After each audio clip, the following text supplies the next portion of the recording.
तो हालो सांग मैंने पेट्रोल पंप रे एते लोक कौन पाई लो बाबा केते भीड़ पेट्रोल पाई।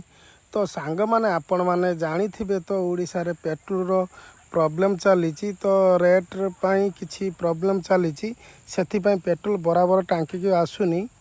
तो सेथिपाई एते लोक तो सांग मैंने मु आसीथिली पेट्रोल पकेया पाई एमिति भीड़ देखिकी मु आउ भीतर को गलिनी कहीं पूरा रास्तारू पंप पर्यंत लंबा लाइन लगी। तो मोर पेट्रोल अच्छी चलीज से मु आउ भीतर को गलिनी बाहर छिड़ाई गोटे वीडियो बनईदेली। तो सांग मैंने आपण मैंने कौ जिले में मो वीडियो देखुंती तो आपण को जिले जदि एमिति पेट्रोल रो प्रॉब्लम देखी तो आपण मैंने मते निश्चिंत गोटे कमेंट करी जनइबे। तो सांग मैंने ओडिशा रे एमिति दिने पेट्रोल रो अभाव हम मु केबे भाभी नथिली कौन करी मु तो रिटर्न जाउची न पकेकी। सांग मैंने मो वीडियो जदि आपन को भल लगुच गोटे लाइक गोटे कमेंट गोटे शेयर करेंगे। फिर मिलेंगे नेक्स्ट ब्लॉग में। रहता हूँ जय Jagannath, love you all, God bless you, thank you.